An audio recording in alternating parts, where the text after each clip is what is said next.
Hello everybody and welcome back to my channel. Today I'm going to talk about something that could really change your everyday life: how to be and stay organized.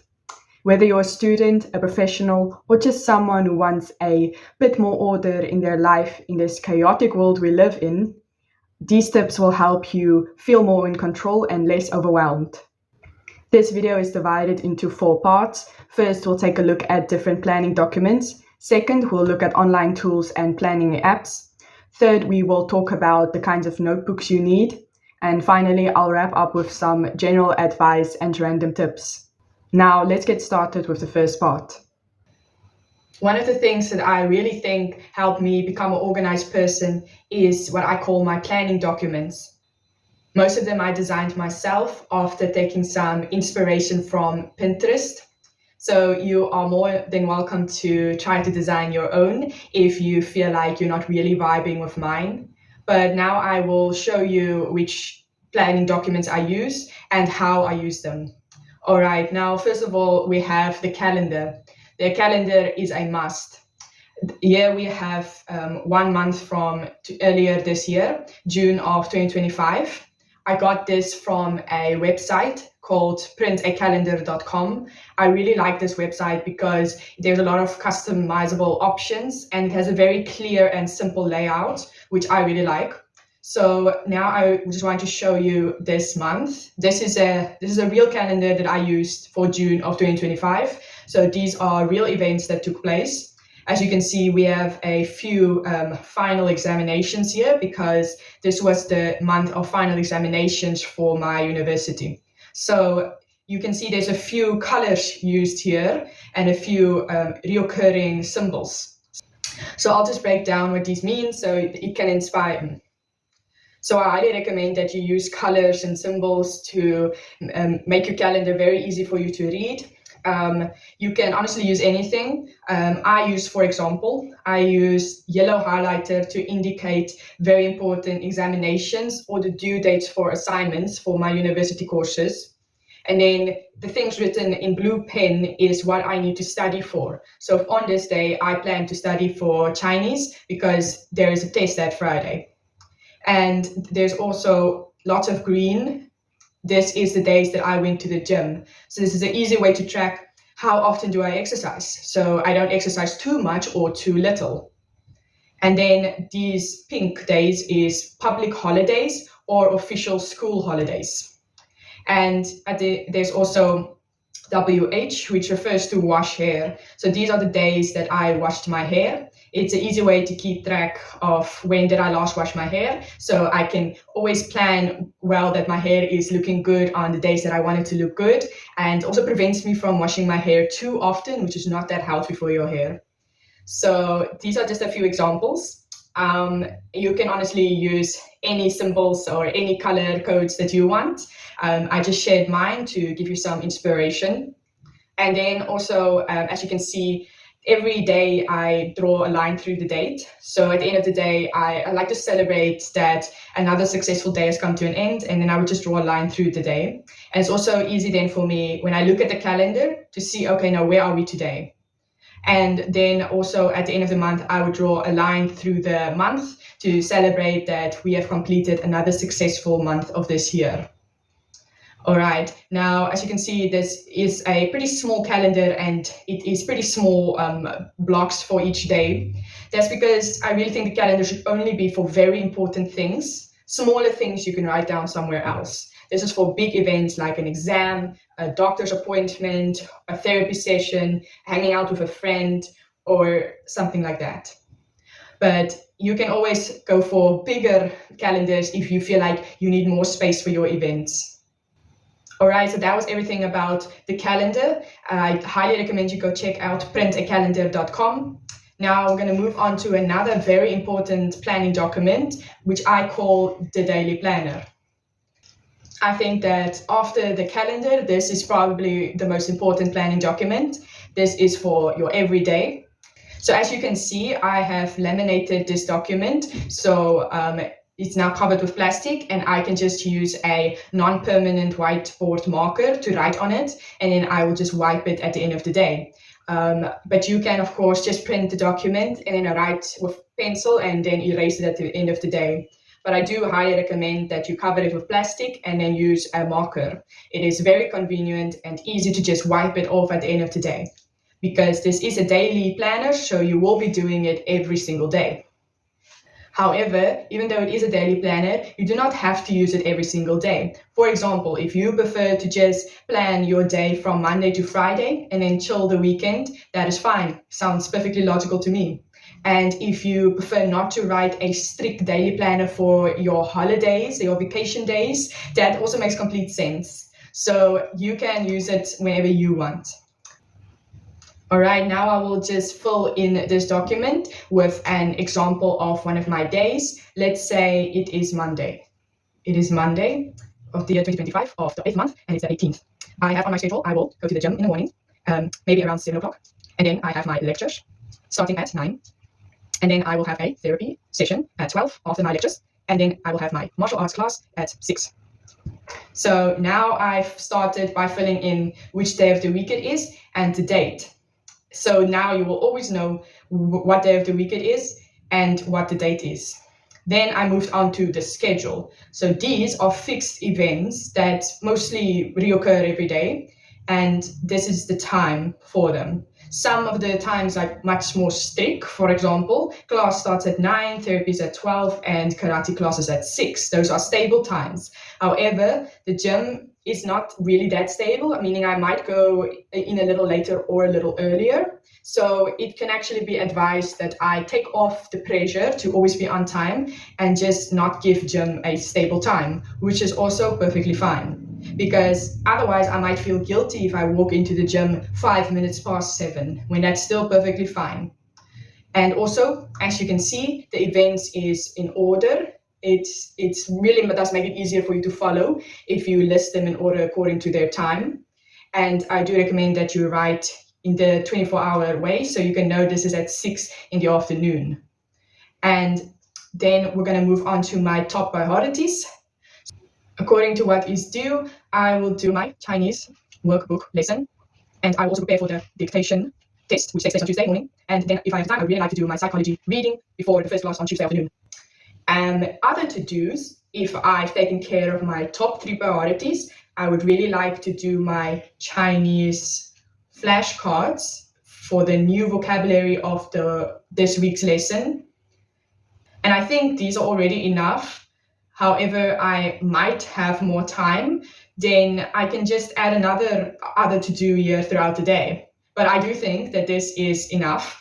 I think it's best that you don't add too much at first, because you might feel guilty at the end of the day if you can't tick off everything. So rather throughout the day, if you find, oh, you got more time, you can then just add some more other to-dos. So I think this is pretty straightforward. These top 3 are most important. And if there's more time, I will get to this.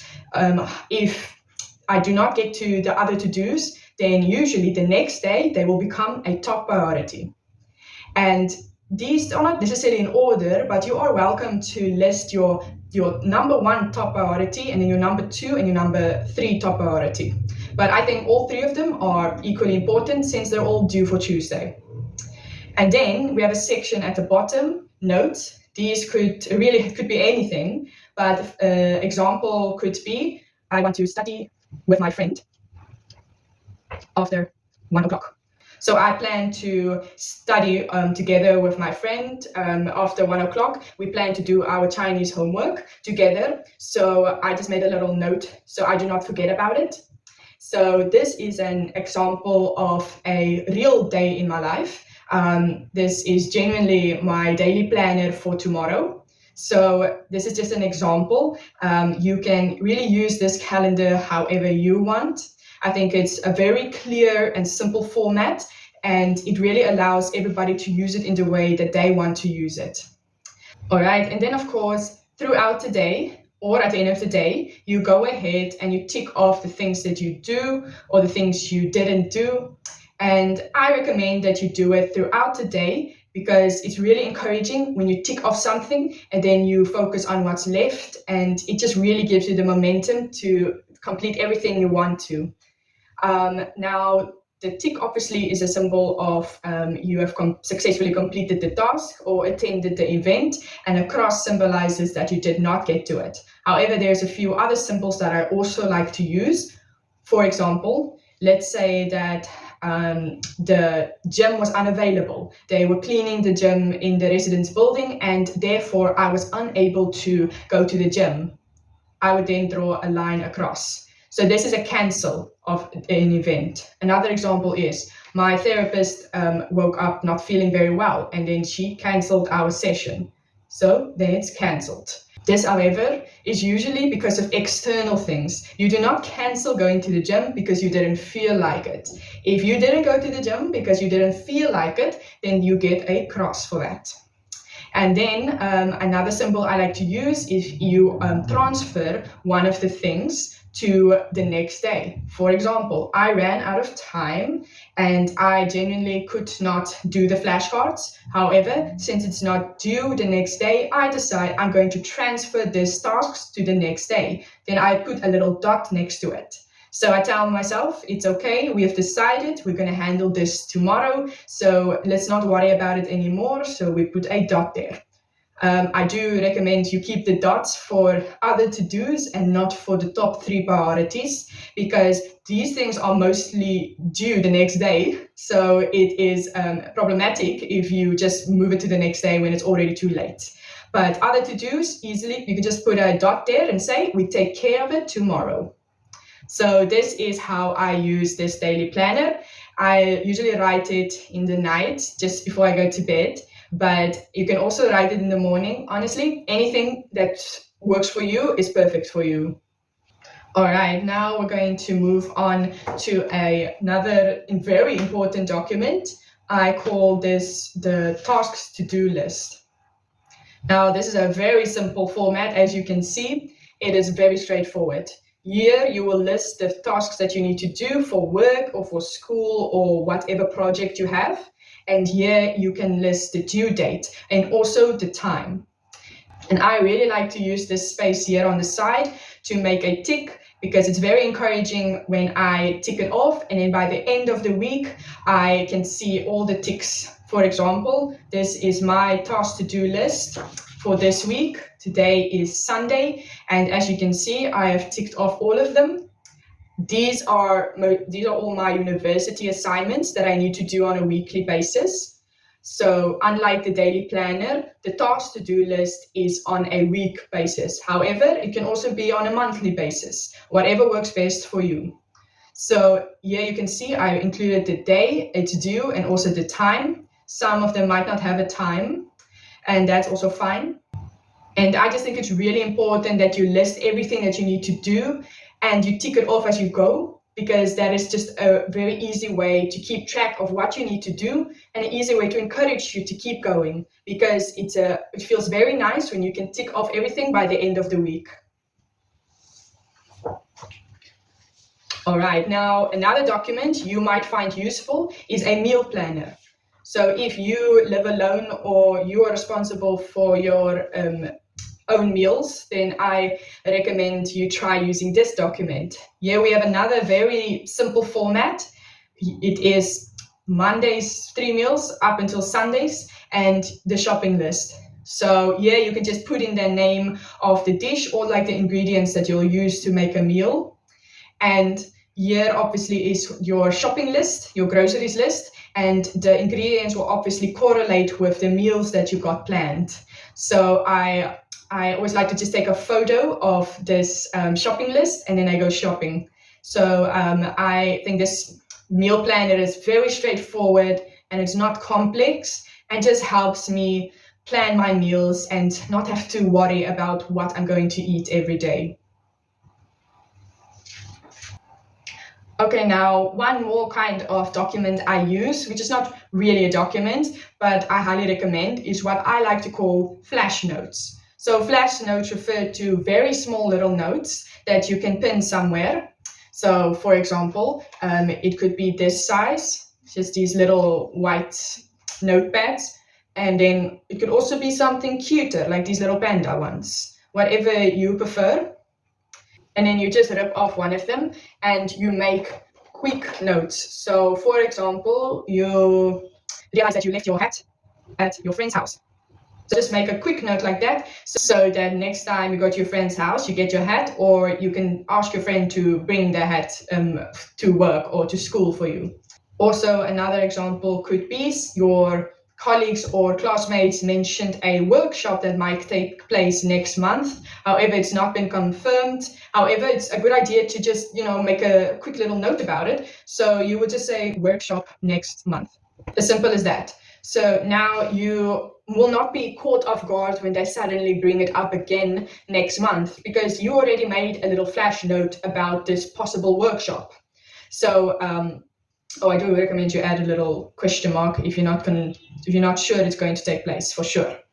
So this is just two little examples of how flash notes can be used, but basically it's very random little notes, which is why I like to call them flash notes. It's like just lights flashing and you quickly capture it like a photo and you put it down, so you don't have to worry about it because you've already made a note, so you will remember it. Now, with all these documents, I do think it is very important that you have them very close to you, like somewhere where you can very easily access them on a daily basis.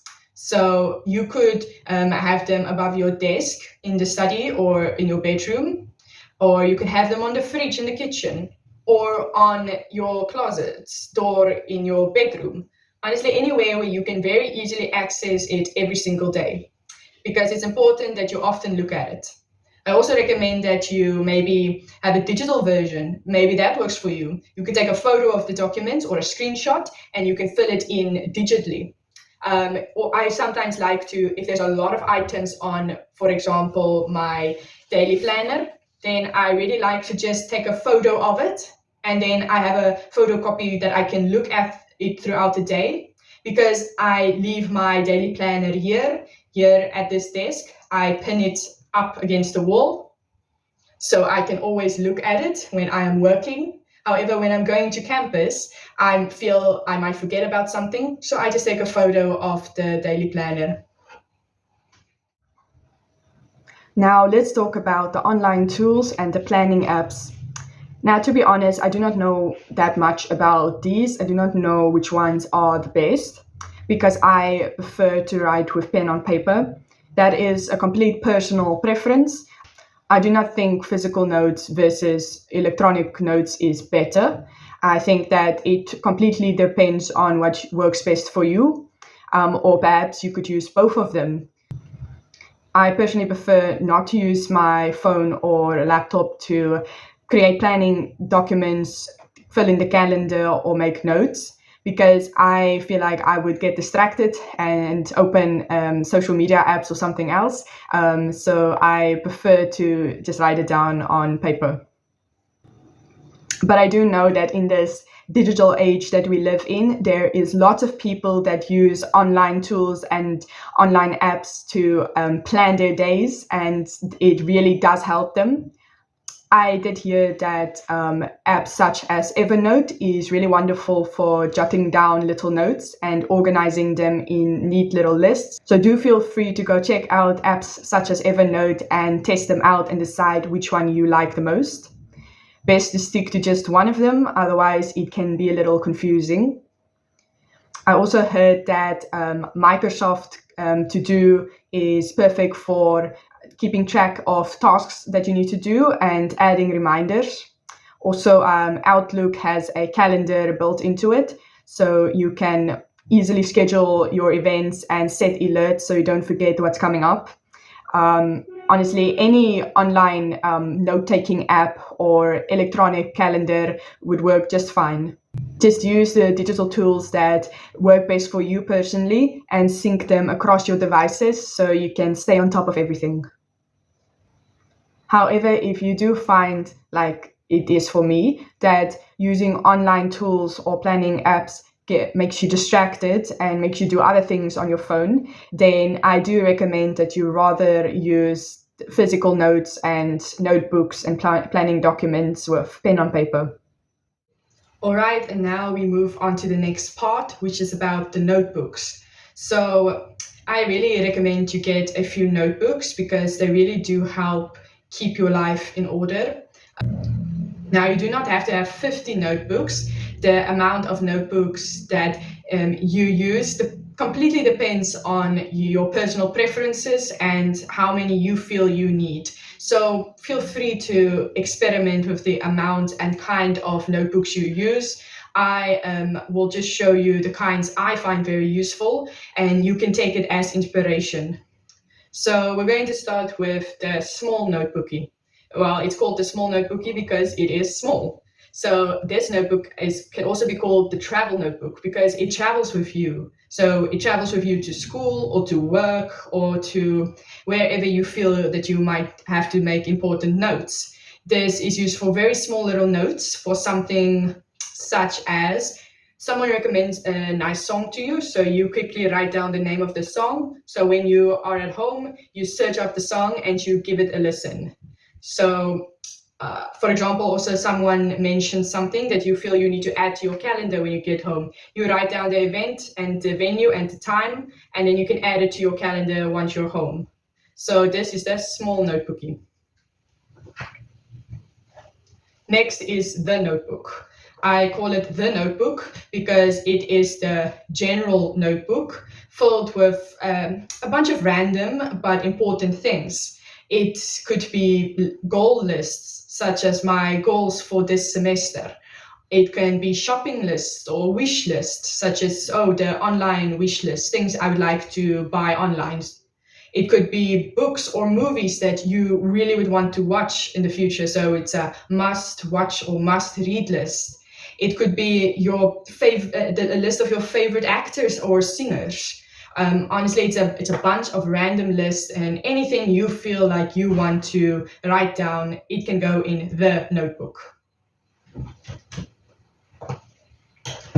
Next, we have a journal. You can also call it a diary. So this is exactly what it sounds like, a journal and a diary where I write my thoughts and feelings in.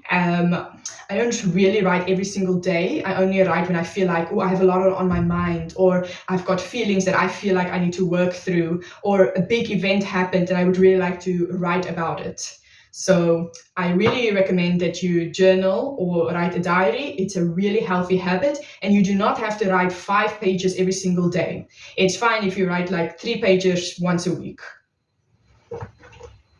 And then we have the school notebook, as I call it, which is, as the name suggests, it is used for anything related to my university courses. So, for example, recently I wrote down little notes for an upcoming assignment, and these are notes I took during the psychology lectures this week.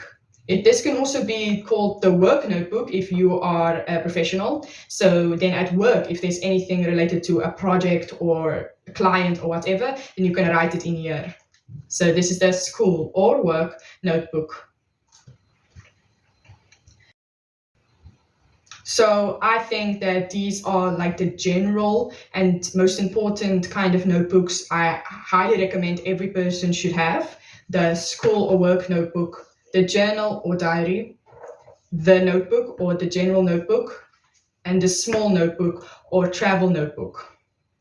Apart from these, you can create any kind of a notebook that you feel you need. For example, if you are a writer like me, you can have a writer's notebook where you write down any ideas you have for your stories, your characters, or your storylines so that you don't forget about it. Another example is if you are a language learner like I am, you can have a phrasebookie where you could write down any new phrases or vocabulary that you learn about the language that you are studying. You can also have what I call a project notebook. So this is a notebook dedicated to a really big project, a project that needs its own notebook because there's so many planning and details that goes into this project. Apart from those, you can also have a quote notebook if you really enjoy collecting quotes, Or you can have a vocabulary notebook if you want to expand your vocabulary and write down new words and their definitions as you pick them up so you can learn them.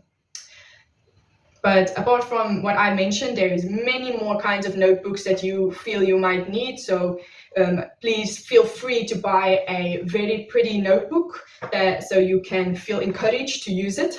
And yeah, feel free to adjust the notebooks to whatever project or purpose you want to use them for. I think that they are all useful in their own kind of way. So please feel free to experiment until you have a set of notebooks that work for you. All right, now moving on to the next part. Okay, now for some final tips on staying organized. First of all, you need to simplify your life by only focusing on what really matters. Now, I'm not saying you should become an extreme minimalist. I'm just saying you should delete or throw away things that you don't really need anymore. Clutter only weighs you down. And remember, if you want to be organized, that means you need a clean space around you. Because if you clean your space, you clean your mind at the same time. And if your mind is clean, then so is your life. So organize your space, organize your mind, and then organize your life. Also, you'll find more flow in your routine if you do certain tasks at roughly the same time every day, or keep certain tasks for the same weekday. So it's just about being regular and making your life more predictable for you. Another great way to be more organized is to set boundaries with social media or just the internet in general. Now, I've actually made a video on that, so do go check it out.